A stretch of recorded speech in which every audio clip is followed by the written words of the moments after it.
am a liver cancer survivor. My story began in 2006. One day at the pool, I went into just some terrible, terrible abdominal pain. And my husband rushed me to the emergency room, and that was the night my life changed, because they did a CAT scan and found out there was a mass on my liver. It was hepatic cellular carcinoma. So from there, my first treatment, I had a liver resection. They took 40% of my liver out and said, we'll wait and see what happens, and hopefully that got it all. Well, it didn't.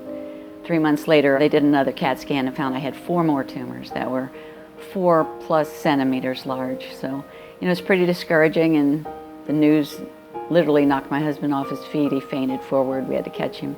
But I went home to fix Thanksgiving for my family, and I knew it would be my last time to do that. So we were pretty discouraged. In the meantime, my son, who was in his 40s, said, "I'm not going to let you die, Mom." And he got on the internet and started looking for things and found the Y90 radiation for the liver that goes through the femoral artery. And I went to Norton Cancer Center to a wonderful surgeon, and he said I was a candidate and I wanted to do whatever I could. My oncologist had never heard of it, but he said if they're going to do it, go for it. And apparently they started to shrink my tumors within the next 3 months. So in the meantime, there was a healing ministry coming through. It was an Episcopalian priest who had had a history of healing, and I went down. I'm a believer, and we spoke. In his opinion, some kind of stress helps let the cancer in when your immune system is down, and he said, let it go and let the cancer go with it. So then I came home because my surgeon did another CAT scan, and he said, we can't find any cancer left in your liver. So, I was elated, and I of course, attributed it to the healing service. I was still on the Tarceva and Avastin. I was doing whatever I could. So the surgeon said, now I can get you on the transplant list, because my husband had taken me to Pittsburgh and to Indianapolis and everywhere looking for a transplant, but I had too much cancer in my liver. But now that it was gone, he said he could get me on the list, and I said, I don't think that's necessary because I've been healed. And he shook his head, and I don't know if I can say this word on camera or not, but he said, this shit comes back. So he convinced me, that I better get on the transplant list. So after a lot of testing, he put me on the list, and I had a new liver 19 days later. But this new liver transplant has changed my life. 8 weeks after my transplant, I was playing golf in Hilton Head. And 6 months down the road, I was pretty much off all the meds except my anti-rejection meds, which I take now. And I've been cancer-free for 6 years.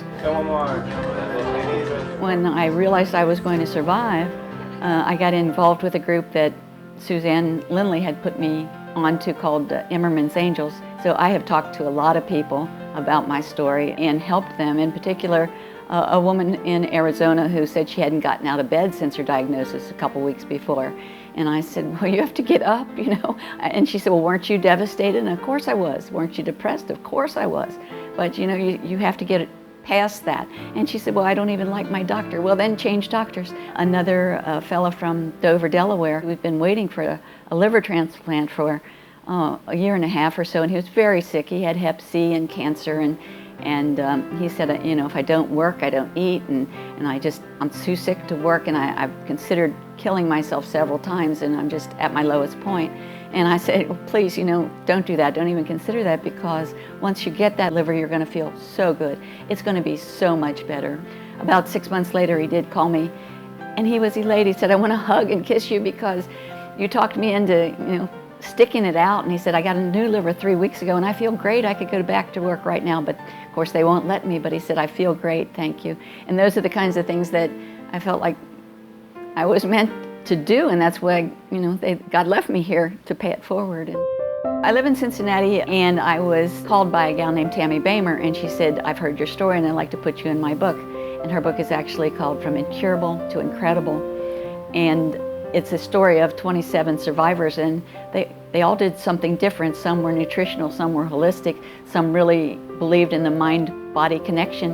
In my case, I was put in a chapter called Faith because I did have the healing service. So she has written this wonderful book with these survivor stories in them, and it is I recommend it to everyone.